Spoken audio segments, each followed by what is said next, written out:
All right. So this is David Walker. I'm Derek Nier. This is the first episode of Contractor Confidential. Hopefully, a lot of episodes to come in the foreseeable future. We'll see what happens. I'm the owner of Whale Roofing and Construction. David is my CSO, my chief sales officer and manager. He runs all the point on all the sales in our company.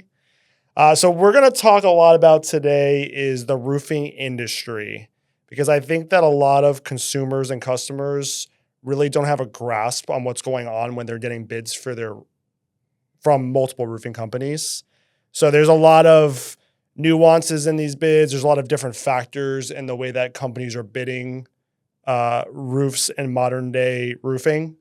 As David has learned, because he's been doing it for about a year and a half now, there is a lot of overcoming with customers with different proposals. And I don't know if you want to I think what we want to go to first is kind of touch on like what we see and differences in proposals. So I don't know if you want to. Oh, absolutely. I mean, something's important to every single different client. So everybody's looking for something different. And that's my main question that I lead off whenever I go to meet with a new client is simply what's most important to you. And basically, some people it's price, some people it's the materials, some people it's the production methods. And you really have to be careful out there because I can't tell you how many times I see these different proposals that are in chicken scratch. And I would say most important thing is professionalism whenever you're dealing with a roofing company. And that usually comes from looking at referrals, understanding the business, understanding ways to communicate that to clients.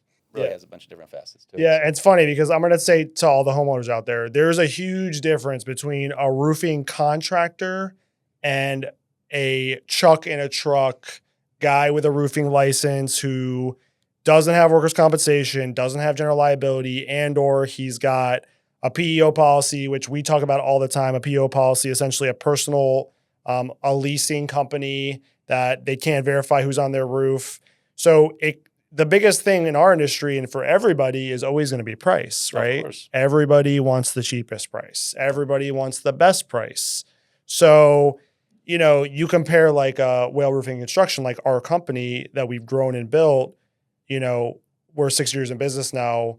We have employees, we have trucks, we have gas, we have overhead. We're paying general liability, we're paying workers' compensation, we're paying a ton of overhead expense versus another company that you and I bid against all the time in Boca Woods. I won't say the company's name. It's one guy who's the owner. He's not really the qualifier. He doesn't really have workers' compensation. He's using 100% subcontractor. And then, it's really hard for you and I to overcome this price objection. Oh, of course. Well, I mean, it's going to be more expensive if you have all the proper insurances compared to somebody that doesn't. Right. And, that is one thing that I always try to go through and explain with the clients is the effects of what could potentially happen if they don't have the proper insurances.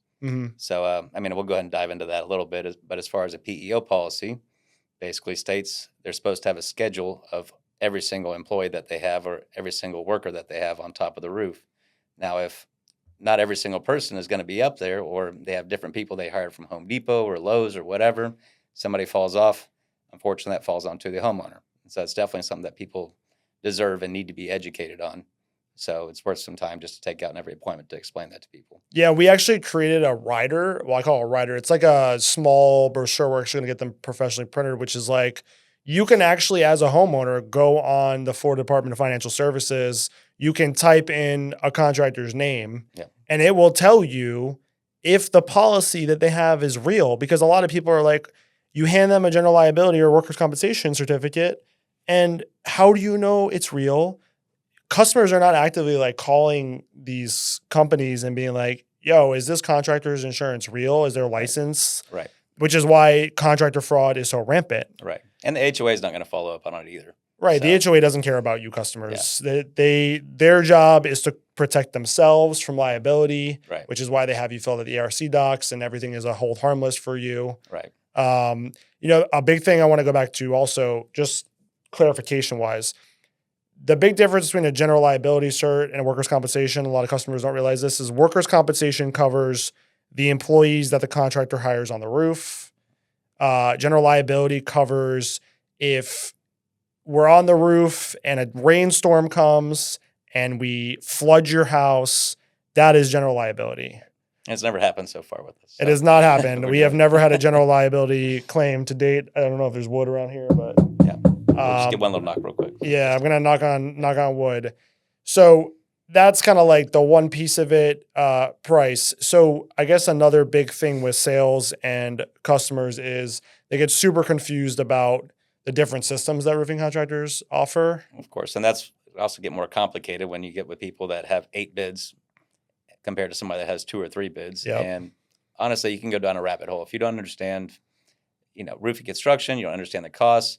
Getting too many bids really is an issue for a lot of people, and they end up really confusing themselves. And unfortunately, a lot of times they go with what they find to be the cheapest price on paper, but that doesn't translate to what is the hidden costs, such as inspection fees, permitting, additional wood bill costs. Mhm. And, so there's allotments, and you always have to know specifically what to look for. So, Yeah, I think the big thing too is a lot of people just don't realize, like, I mean, I used to do the sales obviously before you came on, but 16 bids, it's like, when you got to like bid number 14, where were you like, holy crap, like I need 2 more bids. Right. Like, and then I remember her name was Lisa, and we were at the table and I'm like, Lisa, why are you getting 16 bids? Well, I haven't found anyone I like yet. I'm like, well, you're obviously super confused now because you have 16 proposals from 16 contractors. They all are different systems. Yeah. Every sales guy that comes in your living room is going to tell you that their system is the best. Yep. And then you, as the homeowner who doesn't understand roofing, you're a layman's person.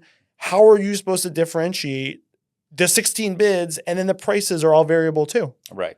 I mean, I think number one, the best way to vet and go bypass that whole entire process is just to go to references. Yeah.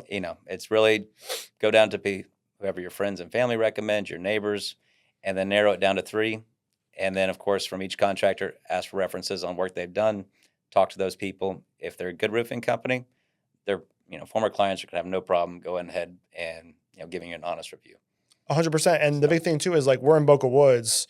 We've done like 40 plus roofs in there. Like you can see our work. 100%, yeah. So if you're a customer and you're getting a quote from, let's say, 3 companies that are in Boca Woods, that makes sense. You've Right. seen them work. You see the outcome of their work. It's good. It's legit. We just lost a deal in Boca Woods to a random company in Miami. And, it doesn't make sense to me as the contractor. Like we do good work. The price can't be that significant of a difference. We'll get into retrofitting later and that kind of deal. But it's like if you, as a homeowner, see a contractor doing good work in a neighborhood, Right. that's a really big green flag. Right. And unfortunately, we already kind of know what's going to happen on that deal that we lost due to retrofitting. And I think for them not understanding and having incomplete information as far as what other roofing companies are telling them, what's going to qualify for insurance premium discount Yeah. and what's not, what qualifies per code, what does not. And, it's hard to vet that stuff. If you don't understand the industry and you don't spend the time kind of diving into it online, at least to look at those different standards that are required, it's unfortunately might not work out very well for them. And we have no problem losing a bid if For sure. they go with somebody else. You're not going to get every deal, but to lose a deal when somebody else is basically not telling them the truth, that's you want to educate the clients, but you can only do so much. You can only do so much. So homeowners, listen, like everybody that comes to your house is going to pitch you. It's your job to educate yourself to see who's bullshitting you and who's not bullshitting you. Right. Because at the end of the day, there's a reason. Again, I'll reiterate the fact that deals we lose, customers come back to us afterwards, like Justin Rizzo and a cornucopia of other customers. I'll use a big word for a lot that come back to us and they're like, we went with another contractor, but now my cousin, sister, son's family member got screwed. It took forever. They screwed up this. They screwed up that. Now we're going to hire you. Right. So it's reflective of you are making one of the biggest decisions in your homeowner career. Oh, 100%. It's a big expense. And it is the thing that protects your house. Right. So if they don't do a good job, not only is it going to leak when you're done, but then in the future, you're going to continue to have issues with it since it's installed. And then now you're married. Yeah. And on top of that, litigation could be possible in some of those instances. So, right. The pain of just dealing with that costs, aggravation, everything else that goes along with it. So, Yeah. So getting back to sales, I mean, what else do you think like a customer should be looking for We talked about price being number one. Yeah. That's a big objection. Number two is going to be, we talked about the insurances. Does your contractor have proper general liability and workers' compensation? Right. What other things do you think a homeowner should be asking the roofing contractor in like the interview to make a decision? Yeah. It's one thing to it's hard to find out, but financial standing. We've seen some companies, and I won't name any that are now out of business, but there are some companies that we've seen come through South Florida that were in bad financial standing. And, literally they were selling roofs up to the day of them filing for bankruptcy. Mm-hmm. That's an ethical issue, but still, there's a lot of people that lost their deposits. They were halfway through the project, got stopped to a halt, and now they have those costs. So, I mean, that's one thing to definitely look into, see how many other businesses, how many other roofing companies these owners might have had. It's hard to research, but it is something worth time if you're spending $50,000 to $100,000 on a roof. And I say, even outside of roofing, you see that most in the pool building industry. Yeah, So, for sure. Pools are a whole different animal. Yeah. They go out of business within Left a year and or right. two. Everybody's a pool builder. Right. I will say, I'll kind of tack on that too. A lot of customers, when I started my business, they were like, "Oh, Derek, you've only been in business for 2 years, 3 years, but like this company's been in business for 25 years." Roofing companies change hands. Mm-hmm. They get sold to private equity. Right. They get sold to people that don't understand roofing companies. You're better off hiring a roofing company with an owner that's active in the company, that you can talk to, that you know is active, rather than going to hire a company that's been bought by private equity, because you don't even know like how they handle their business now. Right. It may have been good. And then like to your point, you used to be like, "Well, Derek, you've only been in business for 3 years. Like, why would I hire you over a company in 25 years in business?" I'd be like, "Well, guess what? If they go out of business tomorrow, what's your warranty worth?" Right. It doesn't matter how long a company's been in business. You have to buy from who you trust, and someone with a good reputation, and someone that's referred you. 100%. Potentially. Yeah. The big thing too that you brought up also is warranties. So let's talk about warranties. Industry standard, you'll see with shingle roofing is 8 years, 5 years, 10 years. Flat roofs are typically 5 to 10 years. Tile roofs, we give a 10-year. I've seen 5, 8, 10, 15, really just depends. And then metal, we're pretty much a 25-year warranty. Mm-hmm. Manufacturer's warranties are equally important. Of course. So like when you're a customer and you're looking at bids, you probably should be thinking about what does your labor warranty look like and what is your manufacturer warranty? What do you think about manufacturer warranties in roofing? I mean, labor warranties, manufacturer warranties are all very, very important. Mm-hmm. But I think it's something that people don't realize, that pretty much those warranties go out the window whenever you have an act of God that hits, such as a hurricane, tornado, hailstorm. The warranties go out the window after you have that. Mm-hmm. So manufacturer warranties are really only going to come into play, or majority of the time going to come into play within the first 6 months that the roof is installed. Right. So I say, if anything, labor warranties probably the most important. 100%. So I think a lot of companies use manufacturer warranties as bait to get customers to hire them. And a lot of times, like, there are shingle manufacturers that offer 50-year warranties. Oh yeah, I had one client the other day said 60 years. to 70-year material warranty. So guys, like they know, so companies spend tens, hundreds of millions of dollars on research on this. So they know the average person lives in a home for 8 years. Right. They know the average person is not going to call their roofing contractor and transfer the warranty when they sell their house. Well, I mean, we make our labor warranties transferable, but as far as manufacturer warranties, they're typically never transferable. Not transferable. So like, it's a great marketing tool, and like we use it for sure. Like Polyglass has a 30-year manufacturer's warranty on their underlayment. Most underlayments, we're going to show a couple in a little bit, have manufacturer lifetime warranties. Right. TSU 30s for 40 years. 40 years. So just so you guys know, it's really important that you just pick a reputable roofing contractor up front that will stand by their labor warranty, because their labor warranty is going to supersede the manufacturer's warranty. Right. And then on top of that, realize that if shit hits the fan, like David's saying, with a category X hurricane, tropical storm winds, your labor and your manufacturer's warranty is out the window. Right. So it's better that you hired a better contractor that installed the roof properly. No, 100%. I mean, another selling point I always go back to is, you already touched on it, as far as ownership. There's mainly, you're the owner. I run the sales division. Jacob runs production management. Mm-hmm. And you can get a hold of us anytime. So, I mean, all three of us are always available Monday through Saturday. If you have any issue, Derek's always available. If you need to speak to the owner, we're not going anywhere. And that's mainly trust that you're conveying to other people is, look, you have access to the owner of the company. If you need it, I'm always available. Jacob's always available. We're going to do you right. And we do what we say we're going to do. Yep. And then remember, guys, we have supervisors on our job sites. Right. Kind of like what I told you. English-speaking supervisors. English-speaking supervisors. A lot of companies will tell you they're great and they're going to do this and they're going to do that and their time frame. They'll send 20 dudes out to your job. They'll tear off with no supervisor. They'll tear off with no tarps. They'll tear off with no visqueen. They will damage your property. And you can't really qualify that in the sales process. But if you let's say you got a referral, you would know that we have supervisors. Right. And you need someone there during tear off to babysit that job. 100%. Just make sure the property is being kept clean and you don't have neighbors coming over and causing any issues. Because some HOAs are a little bit different than others. So for sure. And you don't want to piss off your neighbors, obviously, because they live next to you. Right. So, I mean, in terms of sales, I think we kind of hit a bunch of them. Like price is a huge objection. You got your warranties. You got kind of like the terms. Oh, another big thing that huge pet peeve is like draw schedules. Right. So, like, I don't know if you want to talk about like what we've seen, like 50% deposit up front. Like, well, of course. And that's the issue that you run into with these companies that are fly-by-night companies that have been in business 1 year. And then next thing you know, you pay 50% deposit and then they're gone. They take your money. Yeah.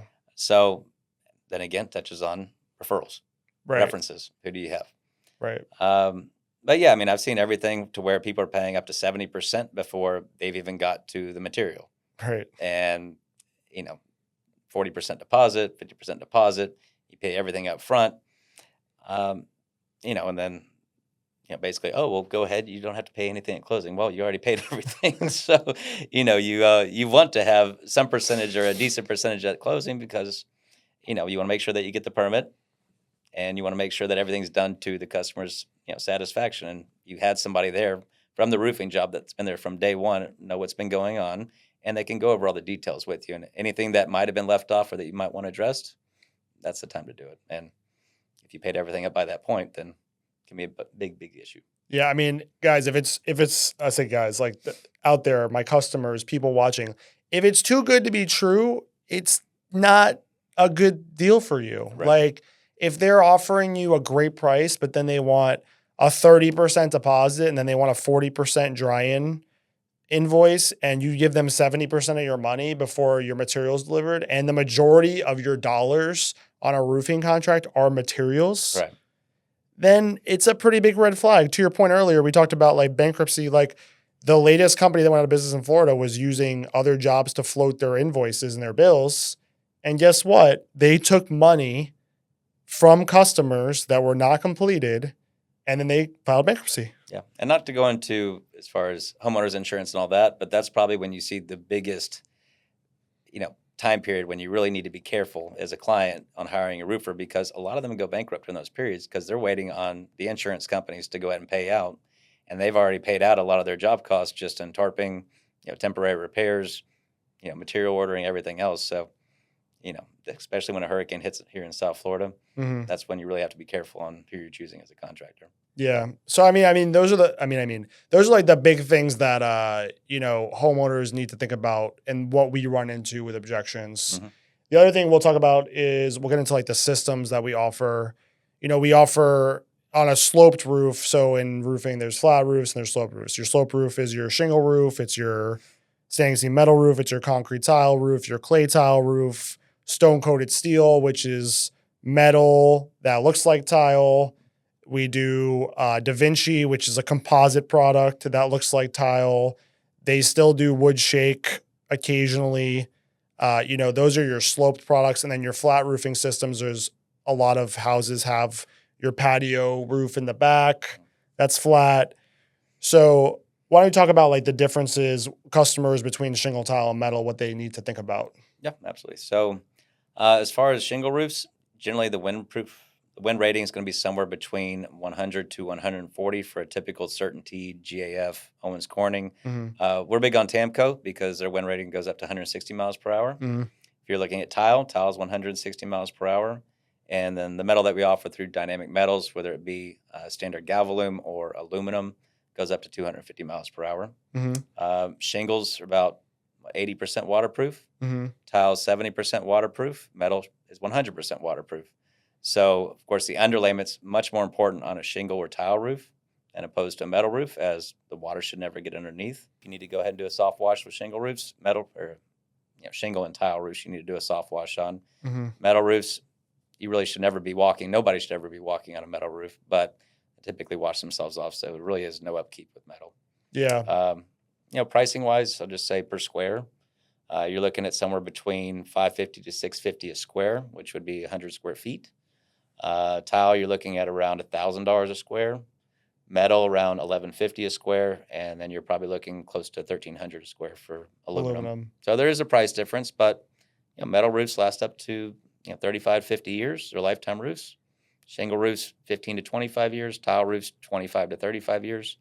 And that's just what they should last to. That's not according to what insurance says, because insurance, I just heard today in Texas, they were saying shingle roofs, if you have a shingle roof over 5 years, they're really saying that you have to replace your Holy roof. crap. Yeah, because they use synthetic. Yeah. Synthetic underlayments are total shit. They use them in states like Texas. They sell synthetic in Florida. Actually, after the West Coast hurricane, they were installing synthetic. Yeah. Just to give you an idea of like synthetic pricing, like we'll just throw this out for people to understand. Like a roll of, let's say, shingle underlayment should be $75 for 200 square feet. Synthetic's like $18, $22. Yeah. And I mean, it's literally like a piece of paper that you can literally tear. Like there's just no, Right. Well, it's total shit. Well, even in Texas, there's no licensing for roofing, so anybody can be a roofer in Texas. So I mean, that's where I'm from. That's why I'm hitting on it. But so there's different standards wherever you go. Yeah. So I want to say also a big thing David just hit about the waterproofing. It's permeability. So in water shedding roofing materials. So concrete tile is permeable. Water goes underneath the concrete. If you actually went outside your tile roof and you had a concrete or clay tile roof, you would look up and you would see the birds. They call it bird stop. I don't know why it's called bird stop. I think it's a jargon term. I don't remember the reason why. Or even closure, which is the proper term. And you'll see holes because water actually goes underneath the roofing system and then drains through the holes. I had to call it an iguana stop. Iguana stop. Yeah, exactly. that's the main rodent that you get on the roofs up there. Really screw things up. But I would say that, like per what David's saying, the wind speed ratings, people are like, well, why would I upgrade? Well, I'll tell you why. When David worked, David used to be a public adjuster, and we went to the West Coast after I think it was Ian, one of those 4 or 5. That was Ian. All the metal roofs were still there. Yep. And all the houses with metal roofs were doing very well in terms of, you got to remember, like I tell people all the time, in hurricanes, the biggest culprit of damage is debris. Right. It's not necessarily the roofing system failing. Right. The roofing system will fail with shingle roofs and tile roofs if wind speeds go above the threshold. Right.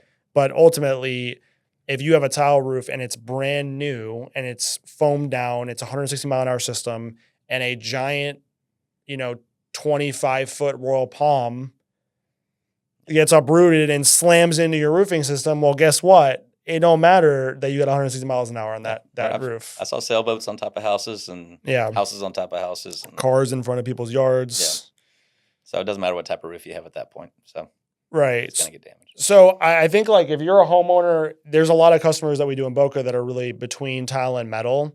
And I always tell you, I'm like, don't upsell them if they're not interested in tile or metal. But metal is by far the most superior system. Yeah. And I think main reason people don't choose metal is because they just like the aesthetics of a high S-barrel tile. Yeah. And they just like how it looks. They have arch windows. It's very traditional looking. Mm-hmm. Metal has a transitional look.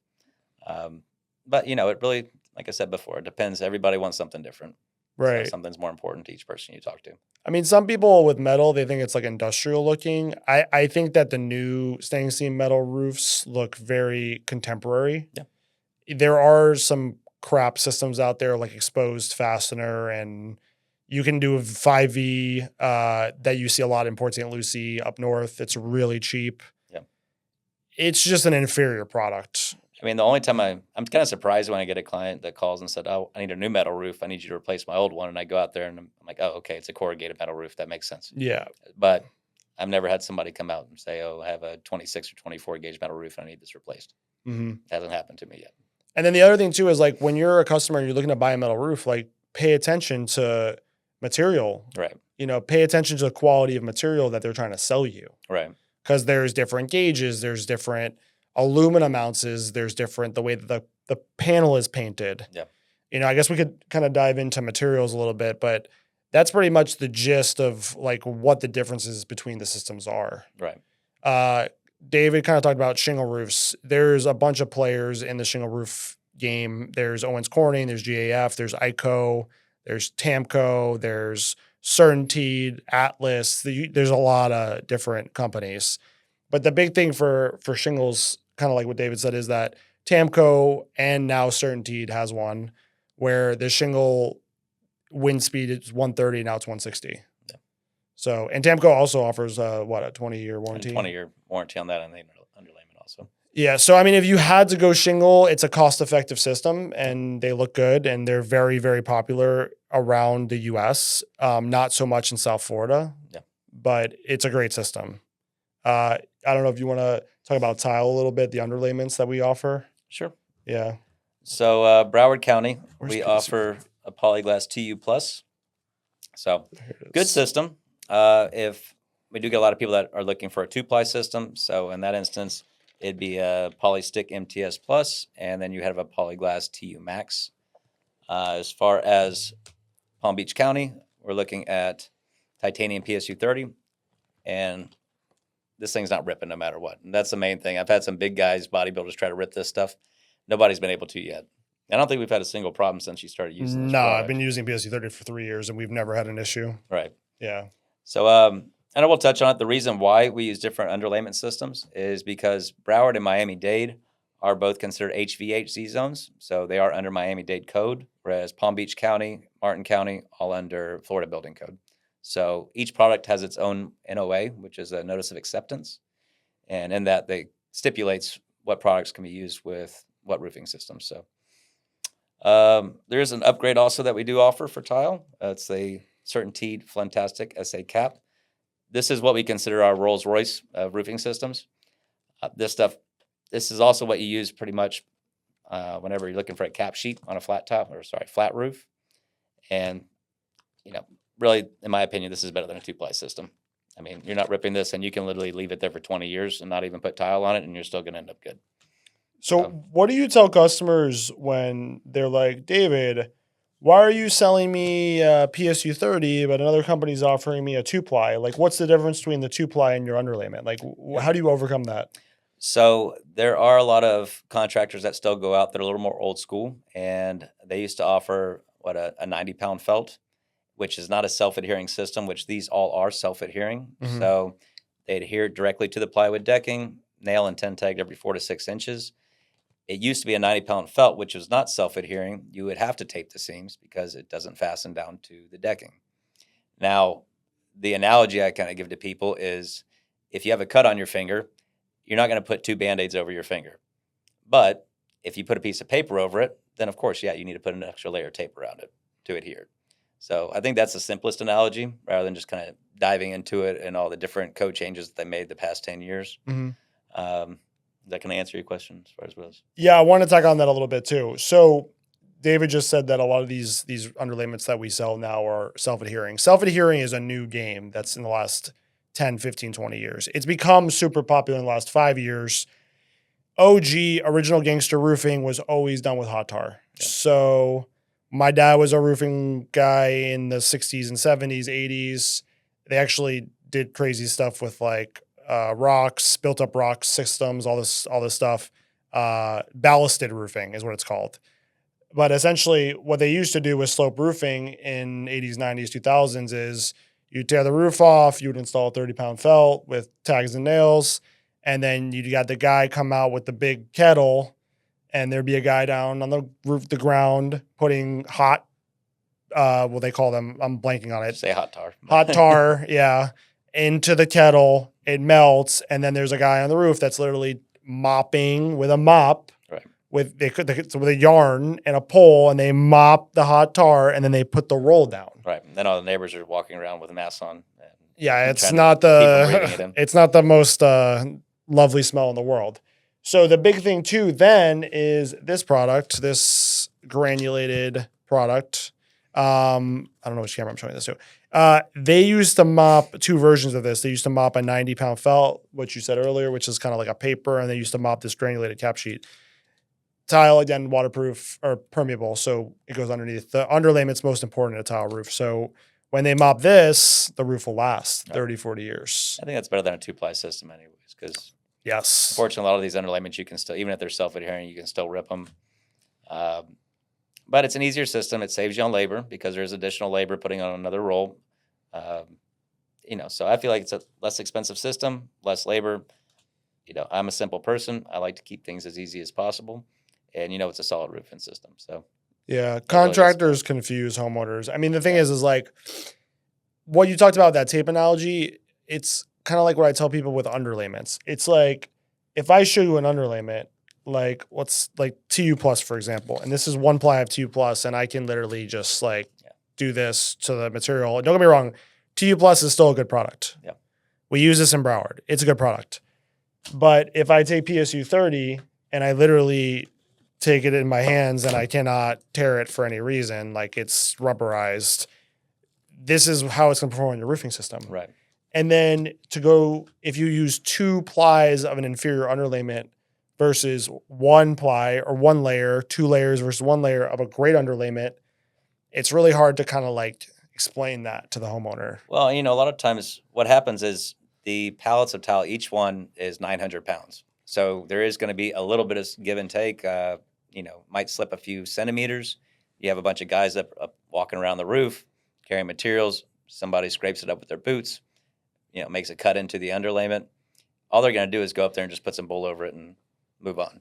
So it's really not fully adhered to the decking once you do that. By the way, they don't tell you that. Oh, of course they not. don't tell the homeowner that. The homeowner has no idea. They No. just live in ignorant bliss till they get a leak 7 years from now. Right. And then they screw up their drywall and they're still under warranty, and the roofer still comes out and takes care of it. But still, it's an unnecessary leak. Well, because roof companies aren't going to go out and lay down a whole nother level of underlayment just to fix one little hole, 6-inch hole. Right. But that also feeds on to the other thing is you want to make sure that the roofing company that you hire, you have access to see everything on the roof. And that's why I make sure to reiterate this to the customers is that we take 400 to 600 photos through Company Cam. And so at any point during the process, so they don't have to get up on a ladder themselves and go check out the project, we can send them everything. So they see exactly what we're doing at all times. Oh, we forgot a big one. What's that? Additional wood charges. Oh, the fun one. Yeah. Holy crap. We're gonna come back to this for a second. So we were talking about sales and one of the biggest things with hiring a roofing contractor. So a big one that you and I have dealt with and we deal with in the production process is wood charges.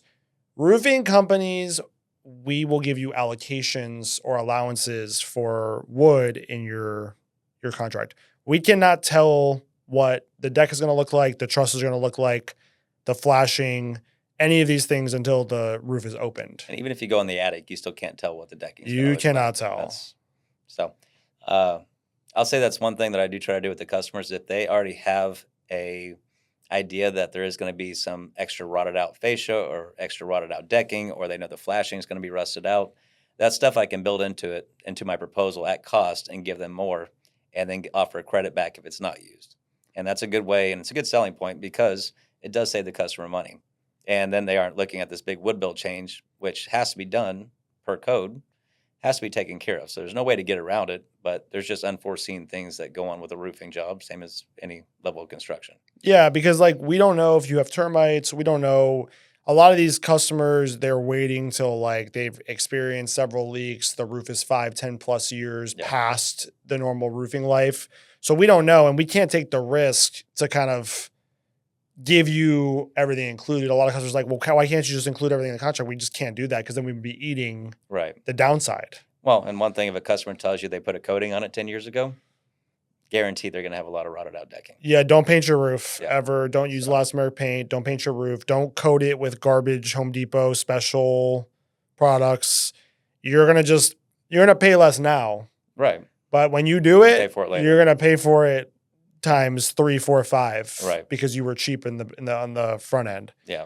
We had that condo building in Pompano. They wanted us to go ahead and put a new coating on there. I just told them we don't do coatings. We don't do any type of that. And this is the reason why, is it traps all the humidity and heat underneath the tile. And with that, the It decking's going rots to rot out out your very deck. quick. Mhm. So, Yeah, not a good idea. elastomeric products are made to make your roof last longer, but they don't tell you that it's going to trap humidity and Right. moisture underneath into the deck and rot the deck and the trusses out.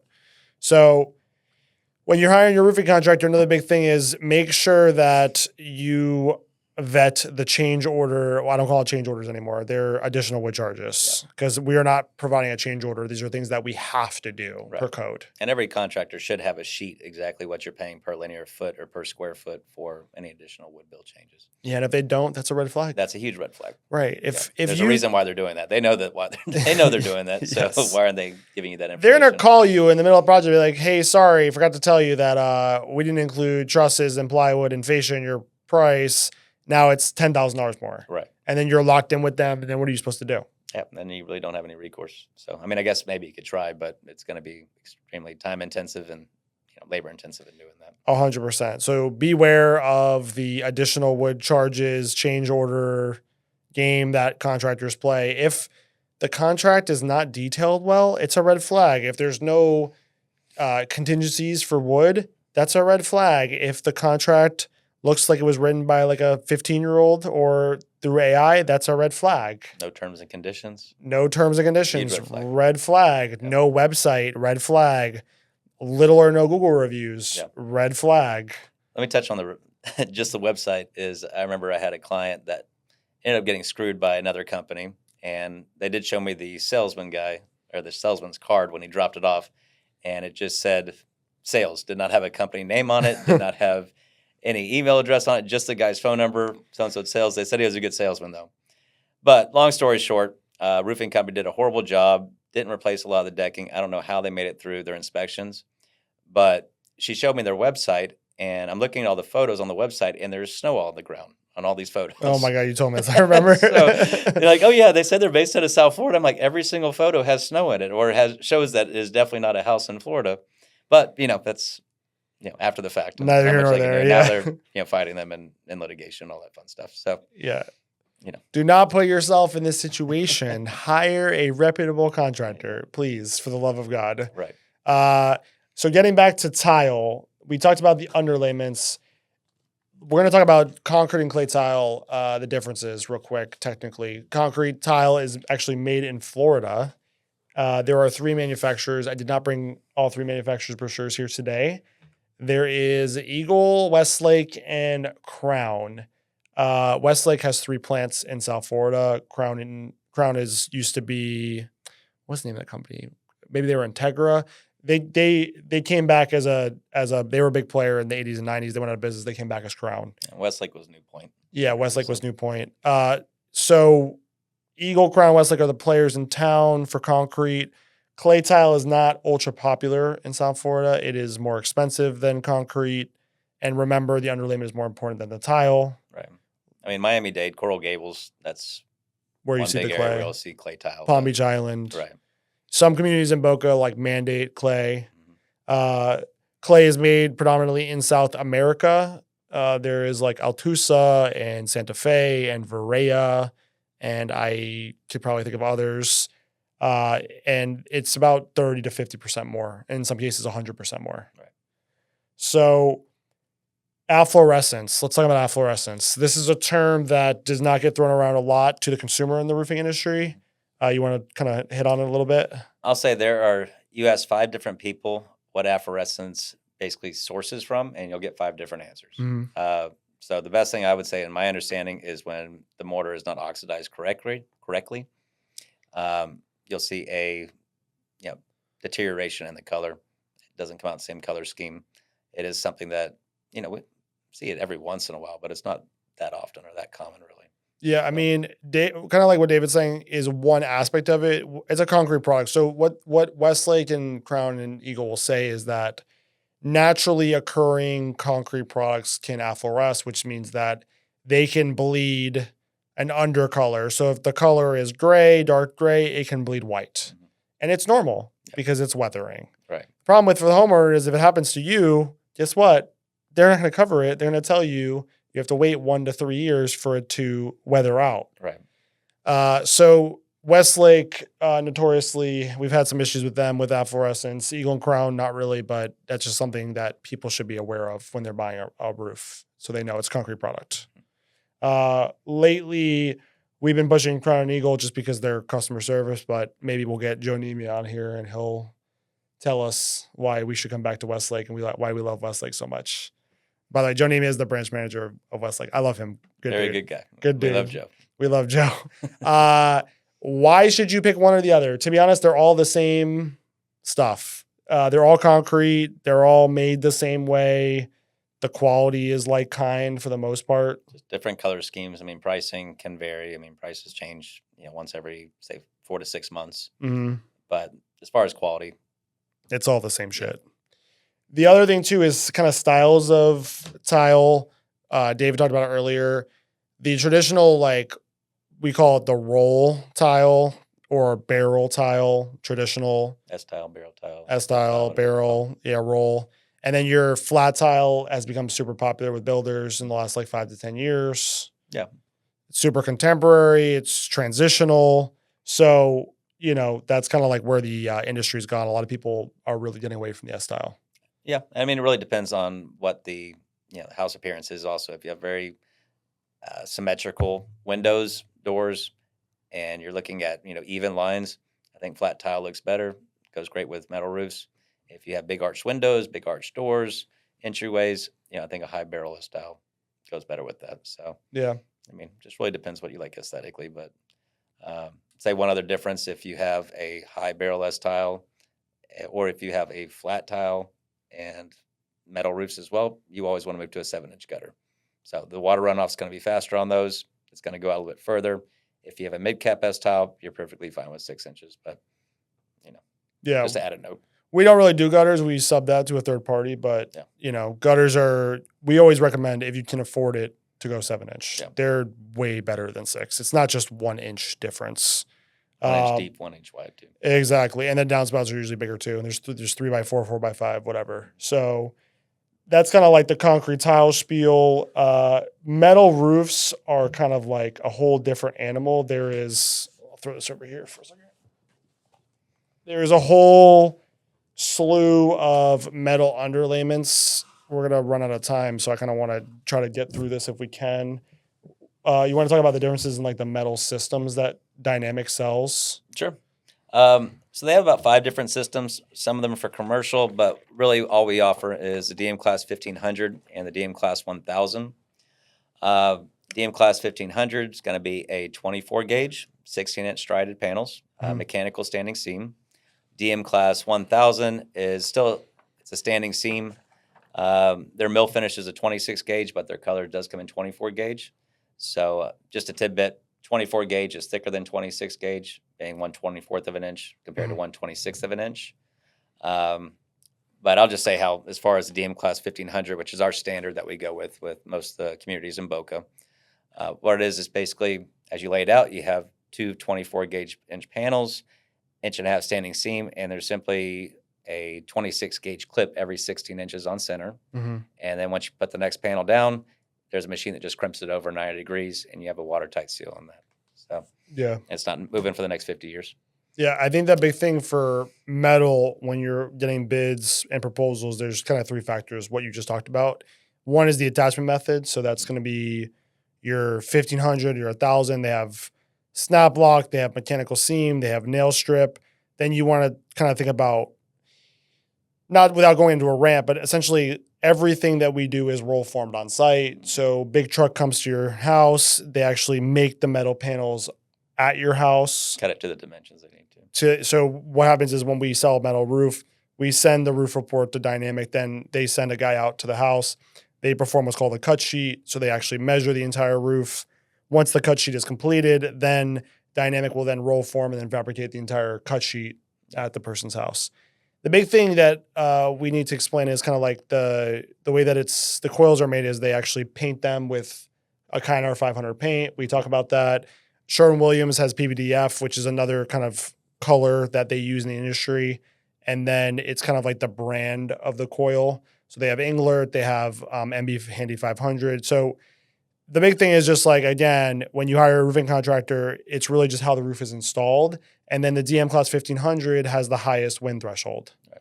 So, if you go nail strip, they're literally just like doing a nail in holes and then putting the panel on. Whereas when you install a stainless steel clip with screws every 16 inches, you're getting hundreds and hundreds and probably thousands of screws on each seam. Right. Which creates a huge benefit for you as the homeowner. And then a lot of times we get into this like thing with like underlayments with metal, like metal underlayments don't matter. They really don't. I mean, it is important to have an underlayment, of course. Right. But as far as if you're going from a 30 mil sheet to a 60 mil sheet, doesn't really matter. Right. So, I mean, you should never have water penetrating. If there's water getting underneath the metal, then it's already faulty installation. Right. So. Right. If you have metal going underneath your water going underneath your metal roof, they screw something up because it's supposed to be 100% watertight. And then the thing is too, we talked about HVAC. High velocity hurricane zones require a fire rated underlayment. You have companies that tell customers that fire rated underlayments are better. So yeah, what fire rated underlayment means that if a house is on fire next to you, or there are embers in the air and they were to land on your metal roof and burn through the roof, that the underlayment would be like a fire safe and essentially last X amount of time longer before going into your dwelling. We don't have fires in Florida. Not many of them. I mean, unless Key West would be a good example. Right. Why you would definitely want a fire rated system down there. But, the houses aren't really that close in the other communities unless it's a townhome or something like that. Right. I mean, you see a lot of fire rated underlayments in California, right? Obviously, or any state that can burn, where we can actually get fires. But companies use this fire rated to kind of like differentiate themselves or upsell themselves, which is kind of a BS tactic that companies use. But ultimately, like we sell Roof NATO, PSU 30, and then PSU 30 FR. Polyglass makes XFR. There are other companies that make other underlayments that are fire rated and non-fire rated. But at the end of the day, like it's better if you get a good underlayment and you get DM Class 1500, then you're good. You're set. It's another reason why metal and aluminum roofs are more expensive in Broward County than they would be in because this is a more expensive underlayment. Yeah, just so to give you an idea, like non-fire rated underlayment's $100 a roll for 200 square feet. Yeah. Fire rated underlayment's $135 a roll. It's 150 square feet, so it's way more money. Right. Yeah. Way more money. Yeah, that's a big price difference for a lot of people. For sure, especially just because you're in a different county. For sure. So. Another big thing I wanted to bring up too: metal roofs reflect heat. Mm-hmm. They have ISR. I think it's solar reflectivity index. I don't know if I'm saying it the right way, but the lighter the color of the metal, the more it reflects heat. Right. 100%. Yeah. I don't think you're going to find a huge difference though, all that much between a, matte black metal roof and a dove gray metal roof. Mm-hmm. I mean, there is a certain percentage that they're going to have reflectivity, of course, is higher on the dove gray, but as far as what you're going to feel in the home, you're not going to feel that much difference because it really comes down to your insulation. I mean, that's really where your cooling effect comes from. So insulation, R value, which is thermal resistance, really important for homeowners to understand this. R value dictates insulating factor in dwellings. Most new construction homes are blown in with Icynene. We talk about this. We do sell this product. I brought it today. It is a bubble insulation. It's an insulation sheet that goes underneath the metal roof between the underlayment and the metal. I don't have the flyer for it, but it should be in there somewhere. Yeah. So we use this with metal roofs. We'll sell it if you have a lot of heat issues. It's an R10. It's a good product. Yep. Yeah. I mean, I'd say probably 20% of people that get metal roofs end up putting that on there. Yeah, for sure. And then David has the other one. Yeah. And then another thing we offer is solo tube vents. So this is an additional upgrade if you want it. But what it does basically is it runs off solar energy, takes the hot air out of your attic, that hot, stale air, replaces it with the cooler air from outside, continuously runs, and it actually gives you a discount about $1 a day on your electricity bill. So, it's an added benefit. And we have a lot of clients that love these. Say one's needed for about every 25 squares. Mm-hmm. And it does, help get some cooling out. And, went over that the other day because I had a client that wanted to store a bunch of their just items in the attic. And I was just going through this. Not that it's going to make 100. It's not like your attic's going to turn 7 degrees, but it does, provide some cooling effect. And the good thing about those solar tubes, the solar fans, is if the solar fan component goes bad, the actual base is mounted to the roof, but you can actually just pull off the top and then send it to solar tube, and then they'll just send you a new top, and the fan will just spin. Right. And it doesn't require electricity. Right. And I don't know if the government's doing it anymore, but it used to give you a tax credit, but I don't think it's like the case anymore.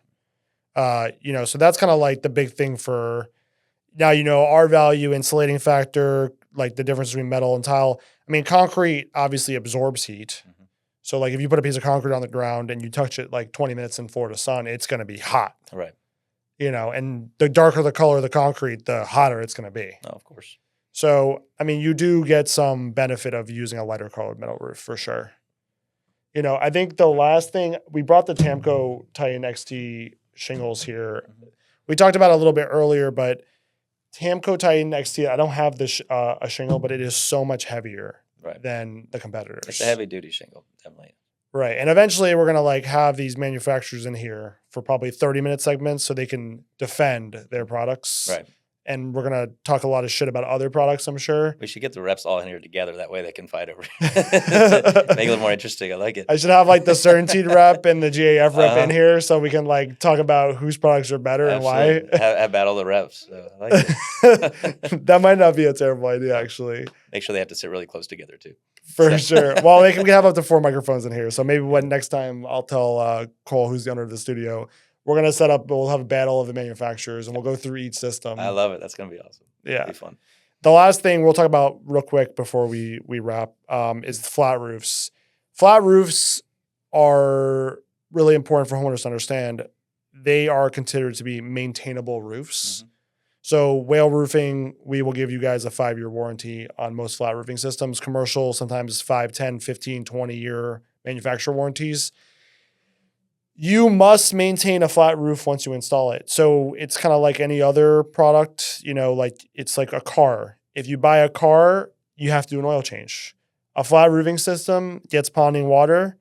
It's not like you just buy it and you just let it be. You have to maintain it. Right. You need that silicone coating every 5 years, and it'll probably last 20 years for you if you do that. Yeah, and sometimes even longer. Right. Just so you guys know, like silicone coatings, you can go to Home Depot, you'll see like elastomeric coatings, you'll see silicone, you'll see never use acrylic. Acrylic is garbage.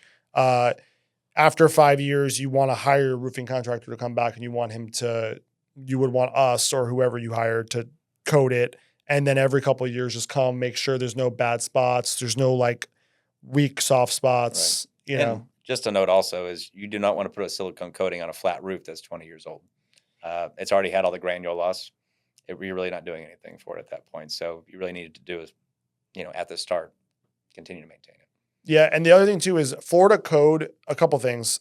Florida code actually allows you to do what's called a recovery system. So you can actually roof over a flat roof as long as it passes a moisture survey, which means that like an engineer will come out and they'll test areas of the roofing system and they'll make sure that the roof is not holding a lot of water underneath. Right. And if it passes that, then you can actually roof over it. And the insurance company will then say you have a brand new roof without tearing it off. Right. And a good indicator also, if you need to really take a look at your flat roof, if you have ponding up there over 72 hours, that's a good reason because you really shouldn't have ponding after 48, 72 hours. That is the code. Yeah. So the code in Florida says that you can have ponding water, I believe, up to 48. I think it's like David's saying, it's 72 hours. Thereafter, if it's ponding, then it is not up to code. Right. There's an issue. And some inspectors, like, I won't say that, well, I'll say it on record. You never want to have ponding water on the roof the day after you install a flat roof for an inspection because the inspector will literally fail you for that. Right.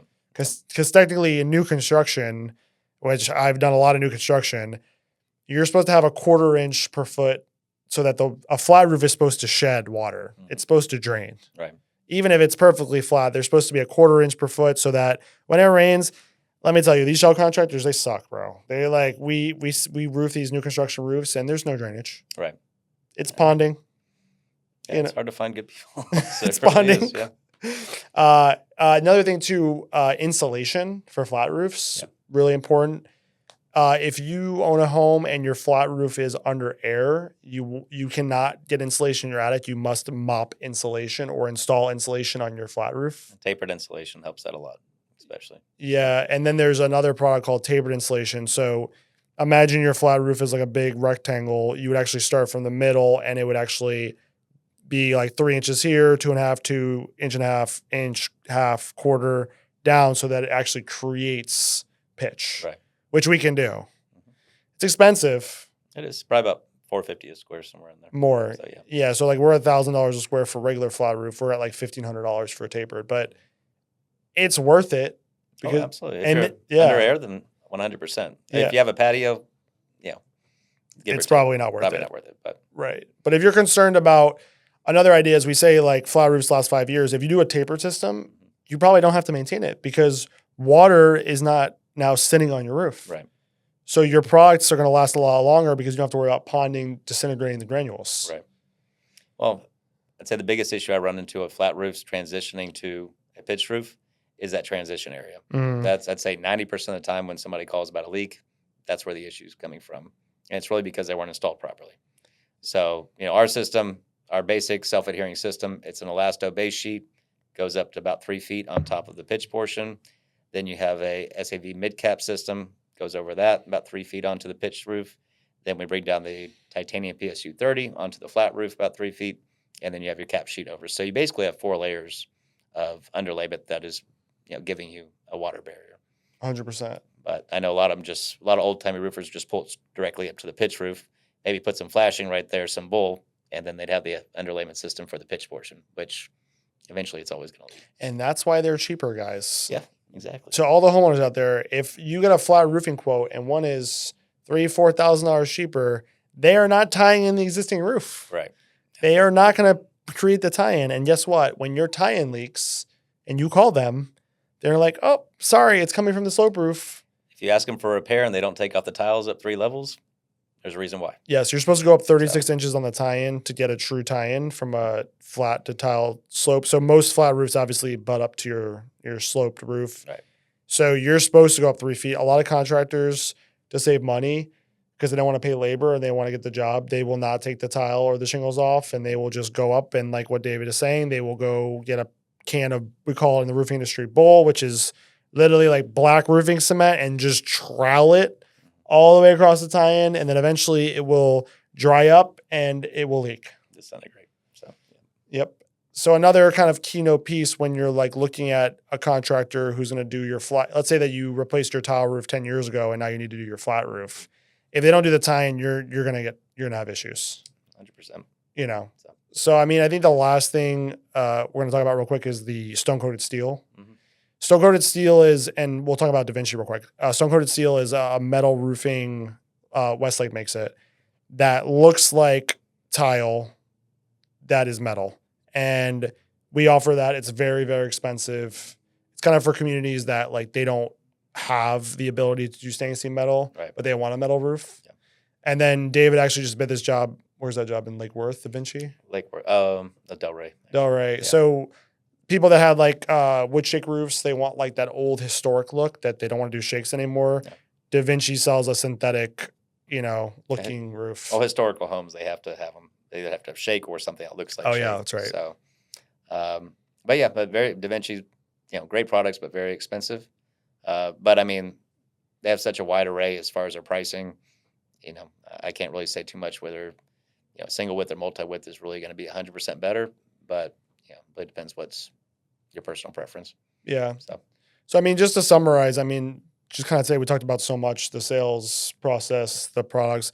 Ultimately, you just got to buy from who you trust. 100%. With a good reputation. Yeah. And that's anything in life. Right. So not just roofing, but, you got to go with who you trust, who people refer you to. They have examples of, why people should be trusting them. And I think that's your number one issue to overcome, especially in sales and purchasing and being a customer. Right. And then if it's too good to be true, it's too good to be true. I keep saying it over and over again. Like, if the price is too good, the terms are too good, they're so much cheaper than everybody else. Like, think in your head of why. Like, it is not a good thing. It is not a green flag. It is a red flag. And it's better to just spend a little bit more money. And I think a lot of people in South Florida especially learn this the hard way.